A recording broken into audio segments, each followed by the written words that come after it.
a comenzar orando para introducir este tema. Te damos gracias, Padre, por estos momentos que tú nos das para poder aprender de tu palabra. Te pedimos que sea tu Espíritu el que hable a nuestras vidas, el que podamos retener tu palabra, Señor, conocimiento, para que estas herramientas que vamos a aprender, Señor, puedan facilitar el estudio de tu palabra, Señor, así conocerte más, que crezca nuestro conocimiento y que sea para tu honra, tu gloria y para nuestra santificación, Señor. Te damos gracias en el nombre de Cristo Jesús. Amén. Bueno, déjenme conecto aquí.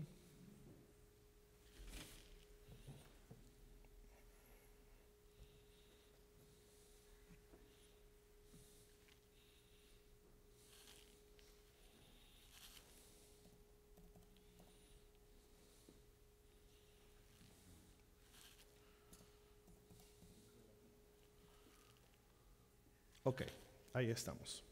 Muy bien, gracias. Vamos a ver. Ok, ahí estamos. Entonces, como pueden ver ahí, es el tema que vamos a dar el día de hoy. Vamos a comenzar.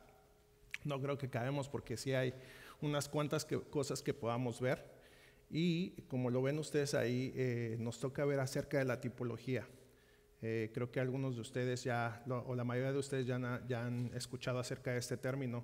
Los pastores lo mencionan cuando predican, o aquí también en los estudios. Entonces, esto es lo que vamos a ver, pero lo vamos a ver de una manera más detallada, si se puede decir. Y esta va a ser una herramienta más que vamos a tener para cuando empecemos a estudiar los pactos, que es el tema principal que estamos viendo, que se nos haga más fácil poder entenderlo y poder ir avanzando en este estudio. Y como se les dijo al principio, el tema de los pactos es un tema complicado y que son uno de los temas que conforme nosotros vamos avanzando se complica un poquito más. ¿Y en qué sentido? Se complica más si no entendimos desde el principio, ¿verdad? Si no lo entendemos desde el principio, cuando sigamos avanzando, progresando en este estudio, va a ser más difícil entenderlo y va a haber más confusión y se nos va a hacer más difícil el entenderlo. Entonces, como se les ha hecho el hincapié desde el principio, que podamos retener lo más que podamos. Si ustedes quieren ver las clases pasadas en el canal, para que lo tengan fresco. Y como se les había mencionado también, la clase que dio el pastor Javier fue un tema general y fue parte de las herramientas que vamos a ocupar. Y esta es una herramienta más que se va a ocupar, ¿verdad? Entonces, hay, como lo dice la tipología, el estudio de la correspondencia analógica entre las verdades reveladas. Y vamos a comenzar, hermanos, con este tema, pero quisiera que viéramos algunos puntos como precursores del tema de la tipología. Y van a ser unas presuposiciones teológicas. ¿Y qué quiero decir con esto? Son cosas que nosotros ya deberíamos de saber, ya deberíamos de entender, y con estas presuposiciones se va a hacer más fácil lo que vamos a poder ver. Entonces, a eso yo me refiero con presuposiciones teológicas, ¿verdad? Algo que ya entendemos, que ya conocemos, que ya sabemos. Entonces, vamos a comenzar. Y la primera presuposición teológica es la providencia de Dios. Y aquí en esta iglesia se dio un tema y se dieron muchas clases o varias clases acerca de este tema específico. Creo que es algo que la iglesia ya lo conoce, creo que es algo que ya está entendido por la iglesia como tal, y solamente vamos a resaltar algunos puntos acerca de la providencia de Dios. Como lo ven ahí, dice: el único Dios verdadero es Señor del universo que ha creado, ¿verdad? En el principio, cuando Dios creó los cielos y la tierra, no dejó su creación por sí sola, ¿verdad? Y que siguiera su curso como mejor pudiera la creación, o como se hubiera dado a entender. No, sabemos que a través de las Escrituras vemos cómo Dios reclama su posición como creador, como rey, e interactúa con su creación, ¿verdad? Y algo que ya nos había dicho el pastor Javier en las clases anteriores es que Dios interactúa con la humanidad a través de ¿qué? Y esta es pregunta para ustedes. Dios interactúa con su creación, en específico con las personas, ¿a través de qué? De pactos. que es el tema que estamos viendo, ¿verdad? O que vamos a ver. Perfecto. Entonces, de esta manera sabemos que la providencia de Dios toma efecto, ¿verdad? Sabemos que la providencia de Dios es el plan de acción de su decreto, ¿verdad? O su decreto puesto en acción, como se enseñó también, ¿verdad? Y entonces ahí hay unos textos. Voy a leer para ustedes el Salmo 24:1. Dice: de Jehová es la tierra y su plenitud, el mundo y los que en él habitan, porque él la fundó sobre los mares y la afirmó sobre los ríos. Entonces aquí vemos cómo el Salmo afirma que ¿qué dice el Salmo? Que de Dios es todo, ¿verdad? ¿Qué más dice? Que él ¿qué? La fundó, ¿verdad? Si ustedes en sus Biblias ahí la tienen, vayan al Salmo 24:1 y ahí ustedes van a poder ver en el versículo 2, dice que él la fundó, ¿verdad? Sobre los mares, la afirmó sobre los ríos, ¿verdad? Y el versículo 1 que dice Jehová, de Jehová es la tierra y su plenitud. Entonces, el Salmo nos habla de que, como lo dije como comentario, Dios reclama su posición como rey, como creador, ¿verdad? Y interactúa con la creación. Muy bien. Y entonces, cuando vemos esto, vamos a ver los otros versículos como afirman acerca de la providencia de Dios, ¿verdad? Aquí ya vemos el Salmo 24:1. Vamos a Colosenses 1:17. Síganlo ahí en sus Biblias porque no se los puse ahí. Y Colosenses 1:17 dice lo siguiente: y Él es antes de todas las cosas, y todas las cosas en Él subsisten, ¿verdad? Él es el que sostiene, no solamente la crea, sino no solamente reclama su posición como rey, como creador, pero también en Él subsisten, por Él se mantienen, ¿verdad? En otras palabras, en Él permanecen, se conservan, duran, como ustedes le quieran llamar. Vamos a Nehemías primero, antes de Efesios. Vamos a Nehemías 9:6 y dice: tú solo eres Jehová, tú hiciste los cielos y los cielos de los cielos con todo su ejército, la tierra y todo lo que está en ella, los mares y todo lo que hay en ellos, y tú vivificas todas estas cosas, y los ejércitos de los cielos te adoran, ¿verdad? Y aquí vemos cómo nos habla que solo Él es Jehová, ¿verdad? En otras palabras, no hay nadie como Él, solo Él es Dios, solo Él es Jehová, ¿verdad? Y nos habla también acerca de como los otros versículos nos habla que Él hizo los cielos de los cielos, todo su ejército, la tierra, todo lo que está en ella, ¿verdad? Los mares, todo lo que hay en ellos, y tú vivificas todas esas cosas. Tú les das vida, tú las sostienes, como en el versículo anterior de Colosenses. Por Él subsisten. Entonces, esta es la providencia de Dios y también su reclamo o su posición como creador, ¿verdad? Es lo que estamos viendo aquí. Muy bien. Vamos a saltarnos Efesios 1:11 y para seguir. La tipología, hermanos, que es el tema que vamos a estar viendo, no funcionaría en un mundo deísta. ¿Y qué significa deísta? ¿Que alguien sabe qué es la palabra deísta o si una persona es deísta? ¿Alguien que quiera participar? ¿Sí? Sí, adelante. Sí, para que se oigan en la bocina. ¿Que Dios creó el mundo? El micrófono, por favor.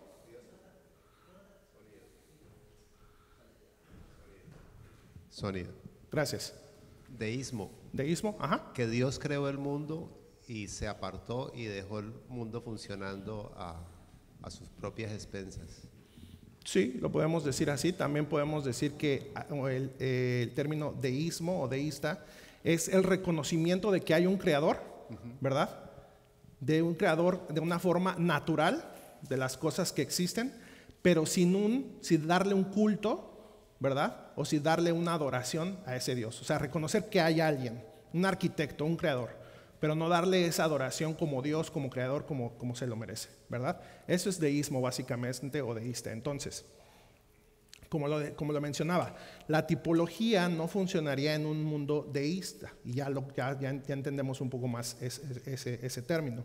Si no hubiera providencia, solo hubiera coincidencia. Y entonces esto es importante porque cuando pasemos ya a los pactos, ¿verdad? veremos cómo todo esto de los pactos y también en la tipología, vamos a ver que entonces todo lo que veamos que se parece, y voy a utilizar ese término, solamente sería eso, una coincidencia. Porque no hubiera un creador como tal que rige, que es lo que estamos viendo en la providencia de Dios, que rige por decreto las cosas que Él ha creado, ¿verdad? Simplemente serían coincidencias que nosotros encontraríamos en las Escrituras. Y dijéramos, bueno, pues este se parece a esto, o tiene un parecido, o las palabras se usan igual, o X cosa. Pero no encontraríamos un sentido bíblico como tal a las cosas que vamos a estar viendo, ¿verdad? Entonces, solo hubiera coincidencia en las cosas que pasan y no por decreto de Dios.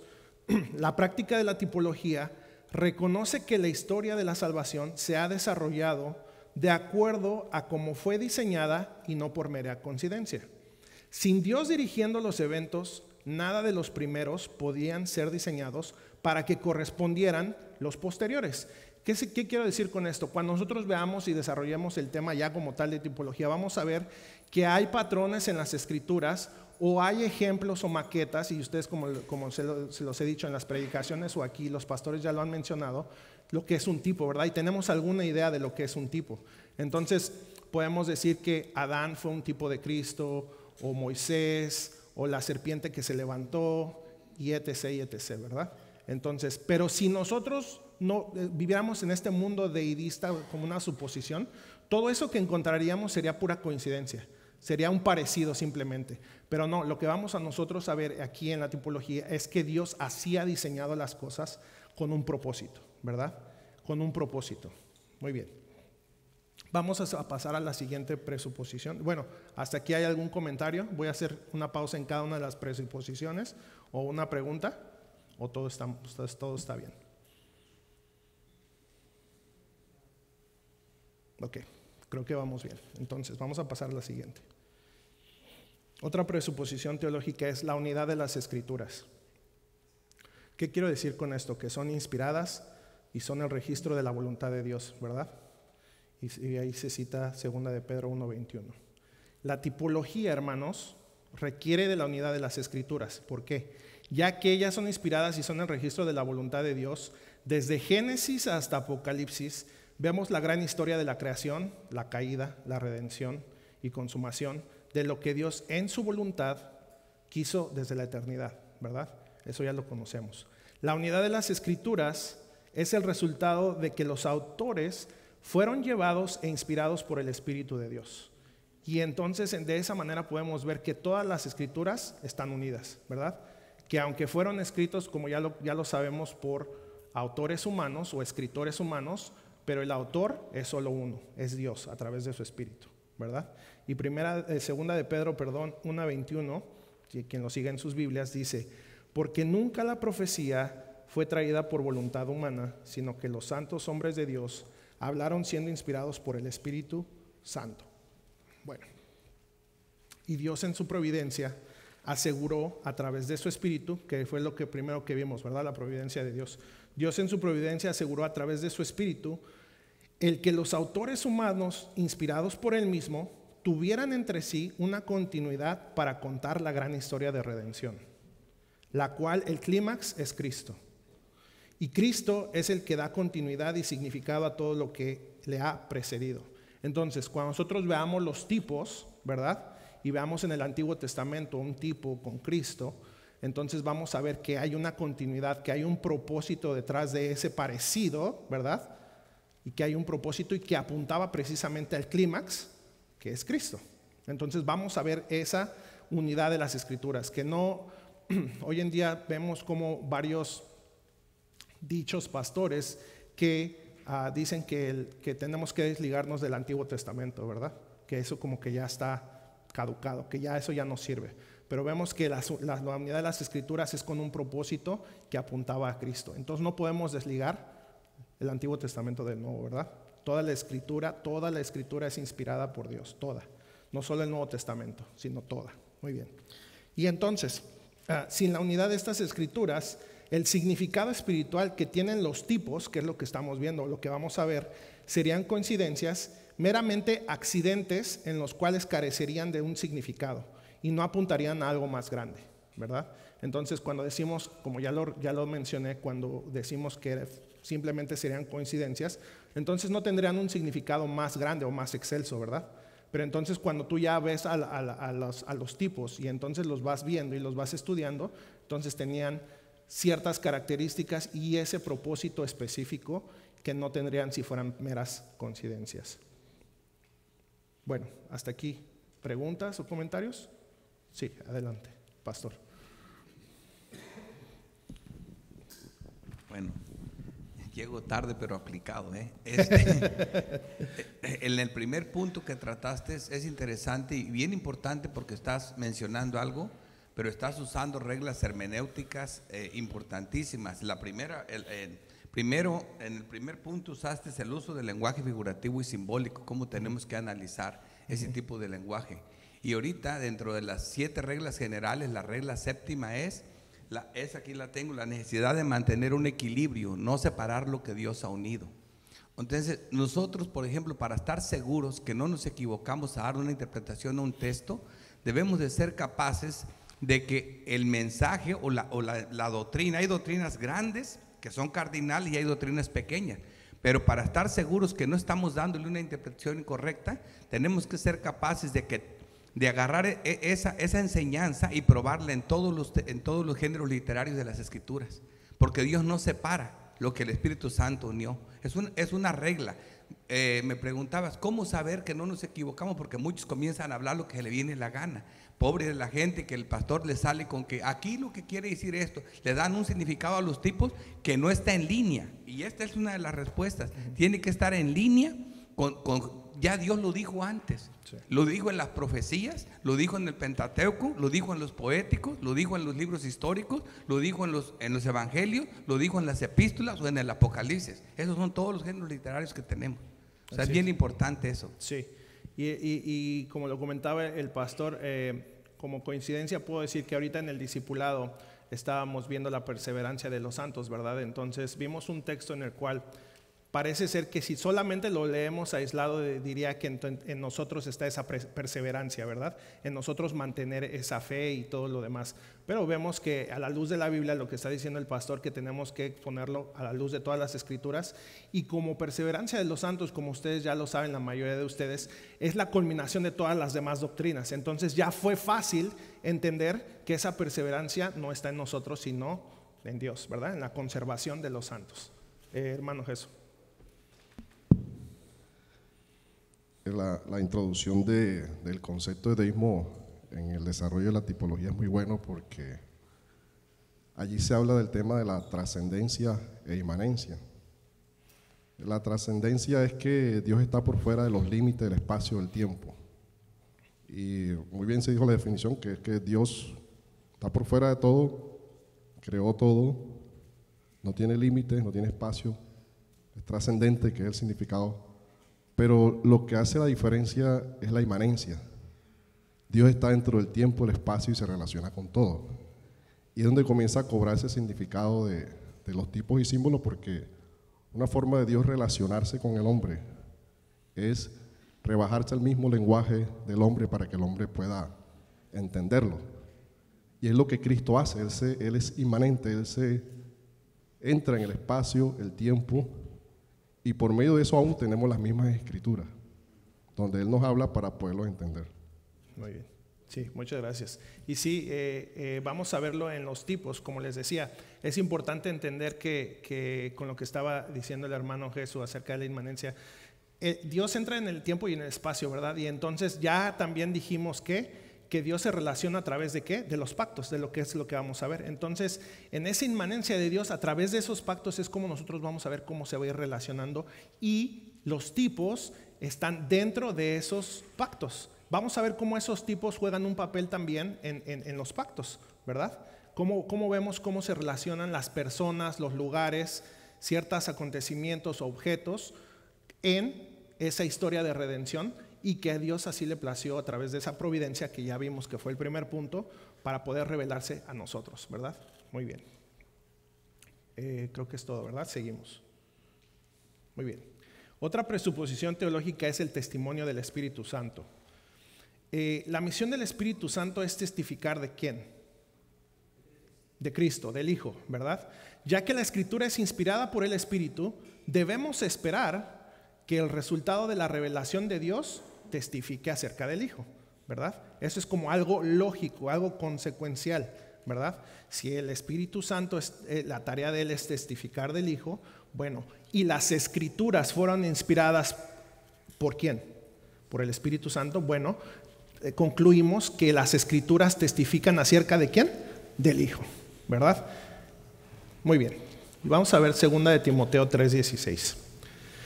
Toda la Escritura es inspirada por Dios y útil para enseñar, para redarguir, para corregir, para instruir en justicia. Y entonces podemos ver que toda la Escritura es inspirada por Dios, ¿verdad? Inspirada a través del Espíritu Santo, lo que estábamos diciendo. Y entonces, juntándolo con lo que vimos ahorita de 2 de Pedro 1:21, y lo vuelvo a leer para ustedes, porque nunca la profecía fue traída por voluntad humana, sino que los santos hombres de Dios hablaron siendo inspirados ¿por quién? Por el Espíritu Santo, ¿verdad? Entonces, cuando nosotros vemos los tipos bíblicos, que es lo que vamos a ver, es una manera de ver la efectividad del Espíritu Santo testificando en las Escrituras ¿de quién? De Cristo. Muy bien. La revelación de las cosas prometidas que apuntaban a un fin, que el cual era lo que ustedes dijeron, era Cristo. Sin la inspiración del Espíritu Santo como nuestra base para la tipología, que es el tema que estamos viendo, nos quedaríamos solamente con el intelecto humano y lo que nosotros podamos deducir de acuerdo a las Escrituras, ¿verdad? Y la astucia de nosotros como hombres para encontrar tipos en las Biblias, estar buscando a ver qué coincide, a ver qué se parece, a ver qué hay de coincidencia, ¿verdad? Seguramente nos equivocaríamos en esa interpretación, ¿verdad? Seguramente nos equivocaríamos en estar buscando ese tipo de cosas. Y el Señor Jesús lo dijo en Juan 16:7, pero yo os digo la verdad, os conviene que yo me vaya, porque si no me fuera, ¿quién vendría? El Consolador no vendría a vosotros, mas si me fuere, os lo enviaré. Entonces era necesario que Cristo se fuera para que este Espíritu Santo, que fue el que inspiró las Escrituras, viniera. Y ahora, ¿quién tenemos dentro de nosotros? El Espíritu Santo, que da testimonio de ¿quién dijimos? De Cristo, ¿verdad? Entonces todo va de una manera secuencial y lógica, de alguna manera. Juan 14:26 nos dice: mas el Consolador, el Espíritu Santo, a quien el Padre enviará en mi nombre, Él os enseñará todas las cosas y os recordará todo lo que yo os he dicho, ¿verdad? El Espíritu Santo es el que testifica, y por eso esa es la presuposición teológica, el testimonio del Espíritu Santo. Juan 16:13-15 dice lo siguiente: pero cuando venga el Espíritu de verdad, Él os guiará a toda la verdad, porque no hablará por su propia cuenta, sino que hablará todo lo que oyere, y os hará saber las cosas que habrán de venir. Él me glorificará, porque tomará de lo mío y os lo hará saber. Todo lo que tiene el Padre es mío. Por eso dije que tomará de lo mío y os lo hará saber. Entonces vemos cómo es claro que el testimonio del Espíritu Santo es importante para poder nosotros entender la tipología, ¿verdad? Que es el tema que vamos a ver. Y vemos en estos pasajes que acabo de leer, ¿verdad?, que el Espíritu Santo fue enviado por Dios. Por eso fue necesario que Jesús ascendiera para nuestro Consolador viniera a enseñarnos todas las cosas y recordarnos lo que Jesús nos dejó, y así nos guiará a toda verdad. Nos diría las cosas que habían de venir y glorificaría a Cristo, tomando de todo lo que tiene el Padre y el Hijo. Las implicaciones de esta promesa son profundas. Cuando los apóstoles escribieron, predicaron a Cristo e interpretaron el Antiguo Testamento, lo hicieron de acuerdo a la inspiración y al testimonio del Espíritu Santo. Es decir, que cuando nosotros decimos en esta iglesia, y lo dicen las Escrituras, que nosotros somos, que el fundamento de nuestra enseñanza, ¿qué es? Lo que dejaron los apóstoles, ¿verdad? Entonces, si no hubiera ese testimonio del Espíritu Santo en los apóstoles y en nosotros, no habría ese testimonio, no habría ese fundamento, ¿verdad? Es importante reconocerlo, eso. Juan 15:26. Pero cuando venga el Consolador, a quien yo os enviaré del Padre, el Espíritu de verdad, el cual procede del Padre, Él dará testimonio acerca de mí, de Cristo, ¿verdad? Y hermanos, cuando veamos los tipos en las Escrituras, vamos a poder ver y concluir que es un logro de la Trinidad testificar del Hijo, ¿verdad? no solamente del Espíritu Santo, que ese es un logro de toda la Trinidad en conjunto. Y así también cuando vayamos estudiando los pactos, ya con esta herramienta que vamos a tener, veremos que la providencia de Dios nos está llevando a un objetivo, a un punto culminante, y ese punto culminante es Cristo. La existencia de los tipos en las Escrituras nos lleva a ver hacia adelante y es parte misma de la naturaleza de la Escritura. Es decir, que cuando nosotros ya analicemos los tipos, vamos a ver que esos tipos no solamente se quedaban con lo que estaban diciendo o en el momento que estaban siendo revelados, ¿verdad? Sino que apuntaban a algo más, hacia ver hacia el futuro, ¿verdad? Y ese futuro era hacia la culminación que era Cristo. Muy bien. ¿Algún comentario o alguna pregunta hasta aquí? Esta es otra de las presuposiciones. Sí, bueno, qué bueno que explicaste ese punto y hiciste la distinción, porque sí, hay dos formas en las que el Espíritu Santo da testimonio. O sea, esa es la obra general del Espíritu, pero hay dos formas en que el Espíritu Santo da testimonio. Uno, a través de la inspiración de las Sagradas Escrituras. Ese es el testimonio escrito, vamos a decir, que todos tenemos acceso, ¿verdad? En ese sentido. Bueno, ya tú lo explicaste ahí, no voy a abundar más. Y la otra parte del testimonio del Espíritu es la obra de la iluminación. Esa obra de iluminación tiene que ver precisamente con la obra del Espíritu en cada creyente para entender, asimilar y creer lo que Él mismo ha dejado por escrito. Porque si no fuera así, si no fuera por esa obra iluminadora del Espíritu Santo, las Escrituras ahí están y muchos la pueden leer, pero no la entienden, no la asimilan y mucho menos la creen. Claro. Es gracias a esa obra iluminadora del Espíritu Santo. Por eso, y a eso se refiere Jesús también cuando dice, Él os enseñará estas cosas, tomará de lo mío y os lo hará saber. ¿Ve? No solo se refiere a lo escrito, porque de hecho ya gran parte de la Escritura ya estaba escrita, pero se refiere principalmente a esa obra de iluminación. Es por eso que el mundo no nos entiende, como dice Pablo también en 1 Corintios. ¿Ve? Entonces eso es muy importante. Ahora, esto es básico, esto es fundamental también para entender el punto anterior, porque la unidad de las Escrituras, porque ¿en qué radica o cuál es el fundamento de la unidad de las Escrituras? Pues precisamente la obra del Espíritu Santo, la obra de inspiración. Y esto es importante porque, por ejemplo, yo recuerdo cuando estaba, por ejemplo, en la universidad, escuchaba compañeros.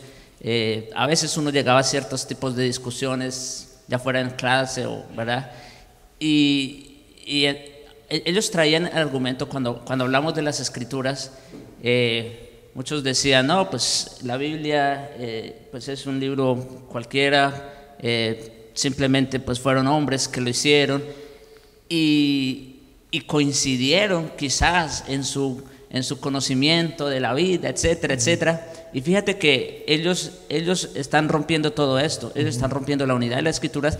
Ellos obviamente no creen en la providencia de Dios, ellos hablan más de coincidencia. Lo cual es difícil pensar que más de 40 escritores de diferentes épocas, de diferentes culturas, de diferentes trasfondos, etcétera, etcétera, todos coincidieran en algo. ¿Y qué es eso? Precisamente como ya lo dijiste, ¿cuál es el centro del testimonio del Espíritu? La obra de Cristo. Entonces, eso no es coincidencia. Eso no fue que, ay, mira, no. Esto tiene una explicación. ¿Y cuál es la explicación? El testimonio del Espíritu Santo. Y esto es fundamental para entender no solo la tipología, incluso no solo la doctrina de los pactos, sino toda la Escritura. Exactamente. Y entonces, así como lo dijo el pastor, un argumento que hay en contra de las Escrituras es que, bueno, como entonces fue durante muchos cientos de años que se escribió, diferentes autores, partes del mundo. Pero nosotros sabemos que fueron escritores humanos, pero inspirados por un solo autor, ¿verdad? Dios, a través de su Espíritu Santo. Y eso es lo que la unen.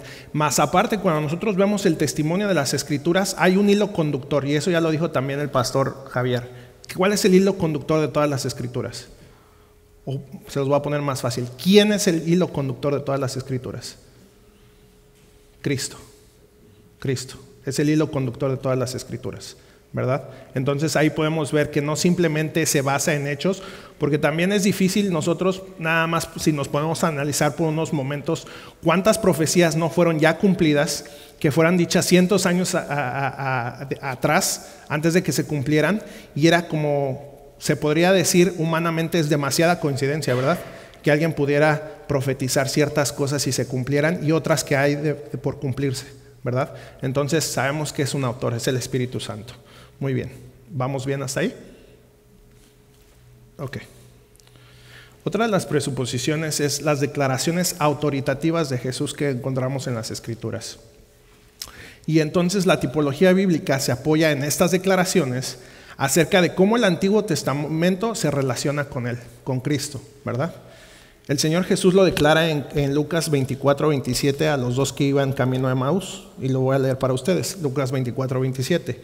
Y comenzando desde Moisés y siguiendo por todos los profetas, les declaraba en todas las Escrituras lo que de él decían.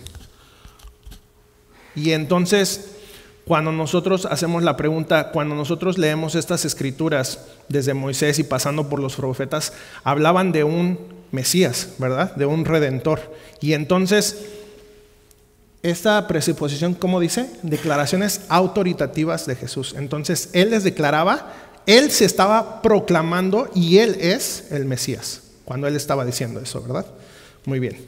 Y entonces, más adelante en el versículo 44, también ahí de Lucas 24, vemos cómo el Señor Jesucristo les habla de la necesidad de todo lo que se dijo de él fuera cumplido, ¿verdad? Y leo para ustedes 44, y les dijo: estas son las palabras que os hablé, estando aún con vosotros, que era necesario que se cumpliese todo lo que está escrito de mí en la ley de Moisés, en los profetas y en los salmos. Entonces les abrió el entendimiento para que comprendiesen las Escrituras.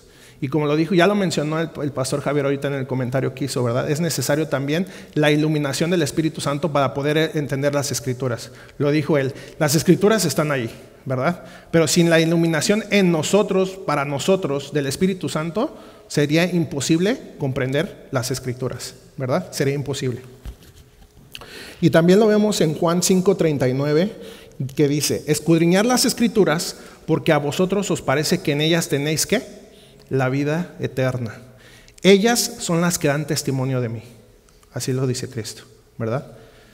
Juan 5:46, porque si creyeseis a Moisés, me creerías a mí, porque de mí escribió él.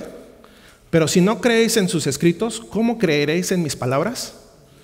Les está diciendo Jesús, ¿verdad? Entonces, ¿cómo es que creíamos? ¿Cómo es que creemos las palabras de Jesús? A través del testimonio del Espíritu Santo, ¿verdad? Y entonces cuando leemos las declaraciones autoritativas de Jesús, de lo que les he estado leyendo, que Moisés, los profetas, los salmos, todas las Escrituras dan testimonio de él, es algo autoritativo, es decir, yo soy el Mesías, en otras palabras les estaba diciendo Jesús, ¿verdad? Yo soy el Mesías. Entonces, eso es con autoridad, no cualquiera puede decir eso, ¿verdad?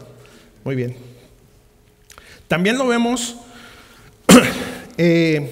Juan 17:3, aquí Jesús declara que el Antiguo Testamento habla acerca de él. Bueno, en los versículos que ahorita leímos, las Escrituras dan testimonio de Jesús y contienen la vida eterna. Es lo que decían los versículos que acabo de leer, ¿verdad? En Juan. Pero ¿cuál es la vida eterna, hermanos? Que esto ya lo sabemos. ¿Cuál es la vida eterna? ¿Cómo? Conocer al Padre. Sí, Juan 17:3 dice: y esta es la vida eterna, que te conozcan a ti, el único Dios verdadero, y a Jesucristo, a quienes has enviado. Entonces, uniendo todo lo que vamos a estar viendo a través del testimonio del Espíritu Santo con las declaraciones autoritativas de Jesús, que es que conocer la vida eterna para nosotros es conocer quién es Dios, ¿verdad? En otras palabras, quién es Cristo, quién es Dios Padre. Muy bien. Cuando vayamos avanzando en este estudio, hermanos, veremos los tipos en las Escrituras y podremos ver y comprender cómo el Antiguo Testamento habló de Jesús y cómo las declaraciones de Jesús son verdaderas. No simplemente por declararlo, ¿verdad? Recordemos que todo el testimonio de las Escrituras es la providencia de Dios, que fue lo primero que ahorita vimos de las presuposiciones teológicas. La providencia de Dios nos muestra, nos enseña, apunta, une y dirige todo hacia el último objetivo, la exaltación de Cristo. ¿Ok? ¿Comentarios acerca de esta presuposición o preguntas? Otra pequeña aportación. En este punto, lo más destacado y lo más importante es cuando sabemos que todas las Escrituras hablan de Cristo. Entonces muchas personas, muchos pastores equivocados sacan cada cosa que ellos imaginan en el Antiguo Testamento y diciendo que esto aquí dice la piedrita es Cristo, aquí el palo es Cristo, aquí esta persona es Cristo. O sea, claro, porque la Biblia dice y la roca era Cristo, pero ahí la Biblia dice que la roca era Cristo. Ahora venimos a ver las veces que las Escrituras habla de Cristo como la roca o la piedra angular, y está por toda la Biblia. Entonces, ¿cómo sabemos que no estamos equivocados?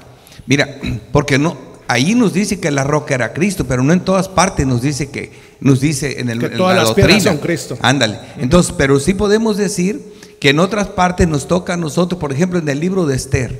Ahí nunca relaciona a Cristo, no lo menciona, no. Nadie saca que ahí está Cristo en ese libro, ¿verdad? Ahora, si tú sacas una enseñanza de doctrinal, que no te equivoques, es cuando tú ilustres una doctrina del Nuevo Testamento que está clara y que es cardinal, y tú dices, esta está bien ilustrada en la historia de Esther. Si esa no era el propósito, de todas maneras no le haces daño a ninguno, si te hubieras equivocado, ¿me entiendes? Pero el problema es cuando te inventas cosas que ni siquiera están en línea con la doctrina. Ese es mi punto, ¿verdad? Cuando tú piensas que aquí el tipo dice algo, porque hay cosas que no dice el tipo, ¿verdad? Hay cosas que no te dicen en el Nuevo Testamento qué significan. Pero en la vida de José, por ejemplo, nosotros vemos que José es un tipo de Cristo, ¿verdad? Y entonces vemos nosotros, lo ponen muchas veces como ejemplo, José es un tipo de Cristo, es verdad. Pero entonces, ¿cómo sabemos que no nos equivocamos? Cuando siempre conocemos bien los evangelios y la doctrina apostólica. Cuando tenemos muchas doctrinas en nuestra mente, entonces nosotros no vamos a interpretar algo que es contrario a ninguna doctrina, a ninguna enseñanza. Ese es el estudio de la importante segunda regla general, que es la analogía de la fe. La analogía de la fe es tan importante. ¿Por qué? Porque es el conjunto de doctrinas que componen nuestra fe, y ninguna interpretación que le quiera dar a un tipo que choque con la analogía de la fe es correcta. Así es. Y bueno, no les voy a adelantar, pero vamos a ver más adelante. Vamos a abarcar un poquito precisamente acerca de la analogía de la fe. Y también pregunta para ustedes. Un tipo, por lo que ustedes saben hasta ahorita, ¿un tipo es igual que una alegoría? No les voy a dar la respuesta, porque lo vamos a ir a ver viendo. Los voy a dejar con la duda. ¿Un tipo es igual que una alegoría? Es una pregunta. Y entonces, con las clases que vengan vamos a ver, porque a veces se oye que alegorizamos, ¿verdad? ¿Y es correcto alegorizar? Otra pregunta sería, ¿es correcto alegorizar? Sí, pero tiene sus limitantes, ¿verdad? Tiene sus limitantes. Bueno, y todo eso se los digo porque todo eso lo vamos a ir viendo, la analogía de la fe, alegorización, tipología, todo esto más adelante. Entonces, para que sigan viniendo a los estudios. Bueno, otra de las presuposiciones teológicas para entrar en el estudio de la tipología es precisamente la trayectoria divina de todas las cosas. La providencia de Dios, ya lo vimos esto, actúa con un propósito en todo lo que Él hace, ¿verdad? En todo lo que Dios hace. Él moldea la historia para cumplir lo que Él quiere, y eso también ya lo sabemos. Un ejemplo para esto serían las genealogías en la Biblia. Y las genealogías en la Biblia, cuando las vemos pues son nombre tras nombre, tras nombre, tras nombre, tras nombre, ¿verdad? Y cuando las vemos a lo mejor nos parecerían aburridas, o las vemos y no son solo para llenar un espacio más en la Biblia, ¿verdad? Un espacio vacío, ¿verdad? Sino que en las escrituras tienen un propósito, se dirigen y apuntan a algo, ¿verdad? Saber la genealogía de Cristo, ¿verdad? A lo mejor en Mateo, cuando lo leemos, ¿verdad? O cuando vemos acerca de las tribus de Judá, ¿verdad? Bueno, y todo eso tiene un propósito para apuntar a algo. Y en los pactos y las profecías contienen promesas que nos dejan a nosotros como lectores esperando ver el cumplimiento más adelante de esas profecías. Y como lo habíamos mencionado, muchas de esas profecías ya fueron cumplidas en Cristo, ¿verdad? Y otras todavía esperamos el cumplimiento de ellas. Y más adelante en las mismas escrituras o en el futuro que ciertamente ha de venir. La existencia de los tipos bíblicos es lo que vamos a estar aprendiendo. Coincide con la naturaleza de las escrituras de estar viendo hacia adelante para encontrar su cumplimiento. ¿En quién? En el antitipo. Esto es otra palabra que ustedes ya han escuchado, ¿verdad? El tipo y el antitipo. Entonces, repito, la existencia de los tipos bíblicos, que es lo que vamos a estar aprendiendo, coincide con la naturaleza de las escrituras de estar viendo hacia adelante o hacia el futuro para encontrar su cumplimiento en el antitipo. En el tiempo que Dios ha decretado, Dios mismo finalmente y completamente va a unir todas las cosas en los cielos y en la tierra en Cristo, como lo dice Efesios 9:10, Efesios 1, 9, 10. Y se los leo. Dándonos a conocer el misterio de su voluntad, según su beneplácito, el cual se había propuesto en sí mismo, de reunir todas las cosas en Cristo en la dispensación del cumplimiento de los tiempos, así las que están en los cielos como las que están en la tierra. Y esto es al final de toda la historia planeada desde antes de la fundación del mundo, ¿verdad? Todo esto que leí, todo esto ya estaba planeado desde antes de la fundación del mundo. Voy a leer para ustedes Colosenses 1, 15 al 20, si lo quieren seguir en sus Biblias. Colosenses 1, 15 al 20. Dice de la siguiente manera: Él es la imagen del Dios invisible, el primogénito de toda creación, porque en Él fueron creadas todas las cosas, las que hay en los cielos y las que hay en la tierra, visibles e invisibles, sean tronos, sean dominios, sean principados, sean potestades. Todo fue creado por medio de Él y para Él. Y Él es antes de todas las cosas, y todas las cosas en Él subsisten. Y Él es la cabeza del cuerpo que es la iglesia, el que es el principio, el primogénito de entre los muertos, para que en todo tenga la preeminencia. Por cuanto agradó al Padre que en Él habitase toda la plenitud, y por medio de Él reconciliar consigo todas las cosas, así las que están en la tierra como las que están en los cielos, haciendo la paz mediante la sangre de su cruz. Y estos versículos creo que son bastante explícitos, bastante claros de lo que estamos hablando ahorita, ¿verdad? Colosenses 1:15 para los que están anotando. Toda la historia de la humanidad y tipo en las escrituras sirven al gran propósito para la gloria de Jesús. Un comentario que un maestro en teología dijo, los tipos son como Juan el Bautista, en sentido figurado, ¿verdad? Ellos preparan el camino del Señor, los tipos. Los tipos son como Juan el Bautista, ¿verdad? ¿Qué hacía Juan el Bautista? Vino a preparar el camino, ¿verdad? Y los tipos son algo así, venían a preparar el camino para el Señor. Muy bien, entonces, voy a hacer una pausa. Creo que es muy claro en ese sentido de la trayectoria divina de todas las cosas. ¿Alguna pregunta, algún comentario? ¿Hasta aquí?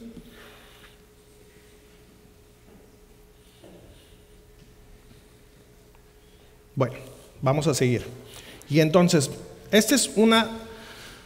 cuando ustedes estudian, van a encontrar diferentes definiciones de tipología. Pero esta es la que yo les traigo como tal, ya para entrar en el tema, y lo leo para ustedes.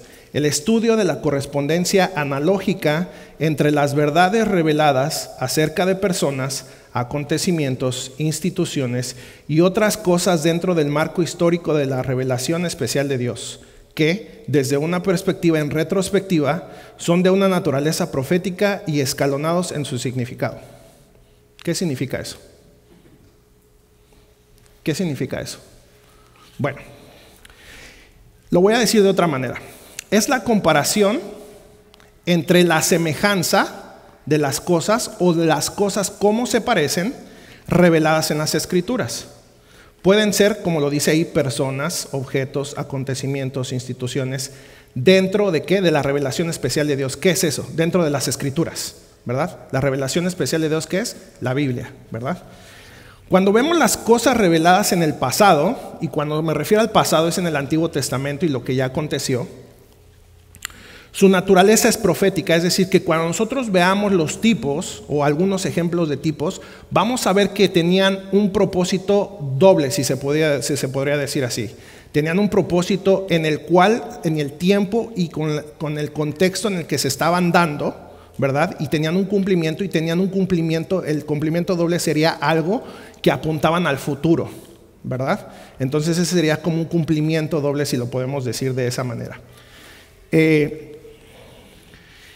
Y cuando las vemos las cosas reveladas en el pasado, su naturaleza es profética, o sea, apuntan a algo en el futuro del que fueron reveladas y que es, como ya lo dijimos y mencionamos ese término, el antitipo. Y su significado progresivamente o poco a poco va siendo revelado, va viendo más luz, ¿verdad?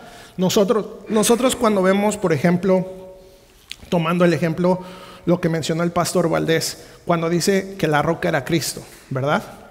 ¿Cuándo nosotros entendemos que la roca era Cristo, la que golpeó a Moisés y no le habló, ¿verdad? Está haciendo alusión a eso que pasó, ¿verdad? Con Moisés. Que Moisés le tenía que hablar a la piedra para que ¿qué? Para que saliera agua, ¿verdad? ¿Y qué hizo él? En su enojo, la golpeó. Bueno, ¿cuándo nosotros supimos eso? En la doctrina. ¿Quién nos lo dice? Pablo, ¿verdad? Pablo nos revela que ¿qué? Que esa roca que no se le debió haber pegado, ¿por qué? Porque era Cristo, ¿verdad? Entonces, la doctrina, como lo dijo el pastor Valdés, la doctrina es la que nos va a enseñar, y ese es el fundamento de los apóstolos en la cual nosotros estamos fundamentados, y entonces ese sería un ejemplo pequeño que les podría traer de decir, bueno, entonces ahí es cuando nosotros sabemos que esa roca era Cristo, ¿verdad? Entonces, ese es como nosotros podemos ver que esa roca en ese momento, pues ¿quién hubiera pensado que hubiera sido Cristo? O en ese momento, ¿quién hubiera pensado que iba a ser el Mesías?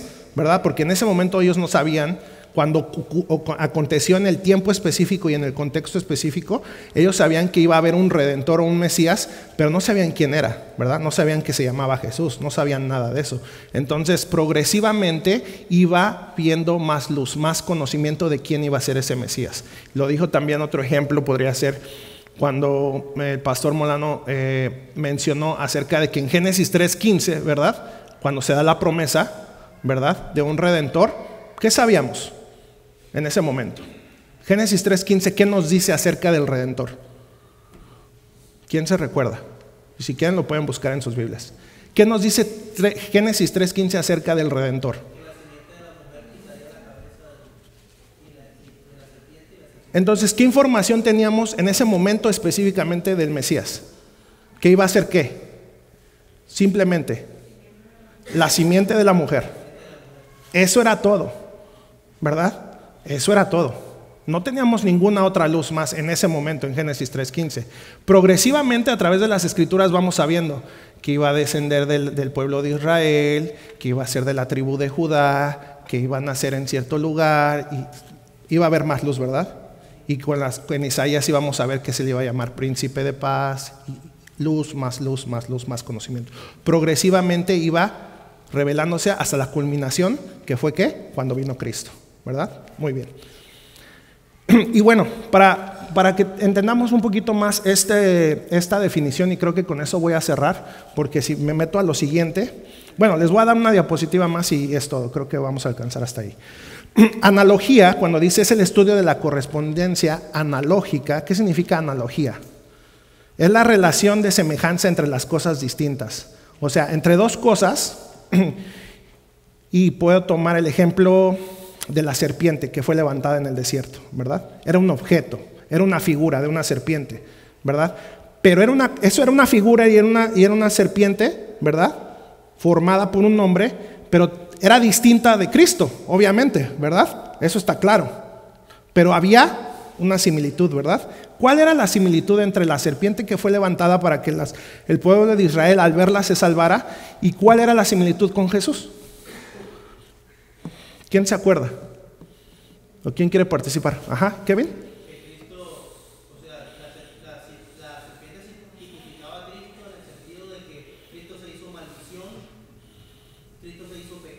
Y se montó en la cruz.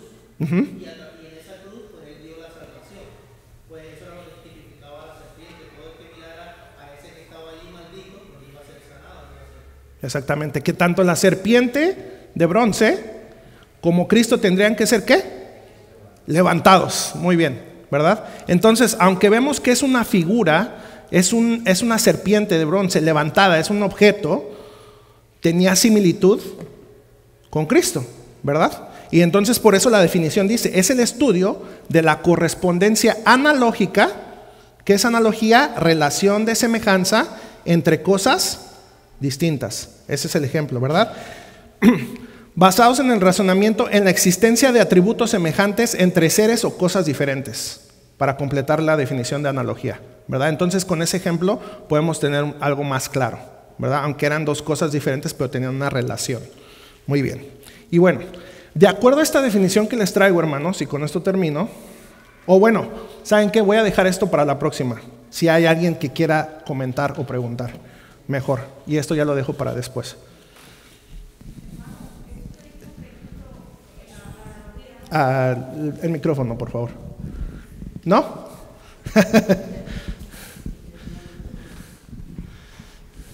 Eso de la analogía, ¿verdad? Sí. La serpiente y Cristo que iban a ser levantados. Cuando usted dice levantado, refiriéndonos a Cristo, ¿es levantado, podemos asociarlo con la resurrección? Bueno, específicamente habla de que cuando la serpiente fue levantada, si recordamos cuando las serpientes le estaban picando al pueblo de Israel y estaban muriendo, ¿verdad? Y entonces Moisés dice que tienen que levantar una serpiente, o sea, ese es el levantamiento de alguna manera literal, de que tenían que levantar la serpiente y verla, y así es también como Cristo iba a ser levantado en la cruz. En la cruz. En la cruz. Bueno, no sé si los pastores quieren. En el sentido que le habla el autor, no. Era el levantamiento en la cruz. Ya. Sí. Como un aporte en el lenguaje analógico. Como bien son los gestos, señales y correspondencia. Y como un ejemplo, lo vive uno diario, son lo que esos gestos o señales o símbolos que unen a dos idiomas. Por ejemplo, el inglés y el español. Nosotros cuando no sabemos hablar muy bien el inglés, movemos con las manos y hacemos la figura. De lo que queremos tratar de decir, ¿no? Claro, aunque no haya una comprensión del lenguaje, el símbolo o la expresión o la señal que hacemos nos da el entendimiento, aunque no hablemos el mismo idioma. Y más o menos eso es el tema de la analogía con relación a los símbolos. Gracias. Muy bien, gracias. Y creo que el pastor, y creo que con eso terminamos. Sí. Muy bien. Mira, nada más, por ejemplo, me llamó la atención en el texto de que la roca era Cristo. Antes de saber eso, todos y todavía hoy en día, todos los teólogos que quieren darle una interpretación y siempre nos quemábamos la cabeza, ¿por qué Dios se enojó tanto con Moisés? Le dijo Dios que golpeara la roca, y Moisés dice que le dio 2 golpes a la roca. Y digo yo, pero y lo hizo como con ira, ¿verdad? O sea, lo hizo Moisés. Entonces yo siempre pensamos fue porque se enojó. Inventan todo tipo de cosas, pero hasta que no llega la palabra para el apóstol Pablo, cuando nos dice que la roca era Cristo. Entonces, como le digo, para no confundirnos y no equivocarnos, acá ahora sí podemos entender cuál fue el pecado que Moisés cometió. Es un pecado muy grave, tan grave es como lo dice Gálatas, ¿verdad? Como lo dice Gálatas, dice que un poquito de levadura leuda toda la masa. El asunto es serio en cuanto a las obras. Pablo dice que el que predicar otro evangelio sea anatema, y es el evangelio que no sea el evangelio de la justificación por la fe solo en Jesucristo. Ahora la doctrina nos dice un texto clave que dice: porque con una sola ofrenda hizo perfectos para siempre a los santificados. Ahora, Jesucristo, creer que no es suficiente un golpe, es creer que una ofrenda sola no es suficiente. Dios le quiso decir a Moisés, ya no será necesario que haya más sacrificios. Un solo golpe que le des a la roca y le va a dar la vida, le va a dar todo lo que necesita. Esa agua pues era un símbolo pues, era del Espíritu Santo, lo que tú quieras. Pero el punto era que ahora sí se entiende todos esos inventos que hacemos acerca de por qué Moisés pecó tan feo. No pecó como para perder su salvación, pero Moisés no tenía clara la doctrina que ahora tenemos nosotros, que con una sola ofrenda iba a acabar con todos los sacrificios, que ya no era necesario más, un sacrificio era suficiente y por eso un golpe era suficiente, no tenía que hacerlo más. Y luego el texto que volvieron a usar, que me llamó mucho la atención, el de la simiente de Cristo. La luz más grande que se recibe en el Antiguo Testamento es cuando se le promete a Abraham que en sus simientes serán benditas todas las naciones. Y Isaac es un tipo de Cristo, pero lo más sorprendente cuando el apóstol Pablo también nos dice que la simiente era Cristo, ¿verdad? Entonces ahí nosotros vemos que Isaac era un tipo de Cristo, y ahora sí entendemos nosotros la promesa a David, todo lo demás, y todo, como tú dijiste, ahora sí puedes conectar el hilo conductor de todas las escrituras a la luz de la interpretación del Nuevo Testamento, y de esa forma no nos vamos a equivocar. Exactamente. Y con respecto, rápidamente, ¿tú ibas a decir algo? Sí, no, adelante. Bueno, sí, ya en parte se ha dicho, pero por ejemplo, hablando de tipo, antitipo, y pues ya con todos los ejemplos que han dado, la serpiente, la roca, Isaac, en fin, aquí es donde entonces nosotros marcamos distancia, por ejemplo, de los presbiterianos, en el sentido de que ellos hablan de la misma sustancia, o sea, lo mismo que fue antes es ahora, ¿verdad? De la gracia. Ok, definitivamente ya sabemos, todos los creyentes han sido salvos siempre, de la misma forma, por medio de la fe. El problema está en que, como estamos viendo ahorita precisamente, una cosa es el tipo y otra cosa es el antitipo. Una cosa era la serpiente y otra cosa es Cristo en la cruz. Una cosa era la roca en el desierto y otra cosa era Cristo. Entonces, una cosa fue el cumplimiento en Isaac y otra cosa el cumplimiento en Cristo. Exactamente. O sea que no es lo mismo sustancialmente. No es lo, o sea, si fuera lo mismo en esencia, entonces Cristo en cierta manera, pues ¿a qué vino? Sería equivalente a Isaac, o sea, sería equivalente a Adán, sería equivalente a todos. Entonces nos hubiéramos quedado simplemente con el mismo sistema sacrificial del antiguo pacto, porque pues la sustancia es la misma, no es la misma.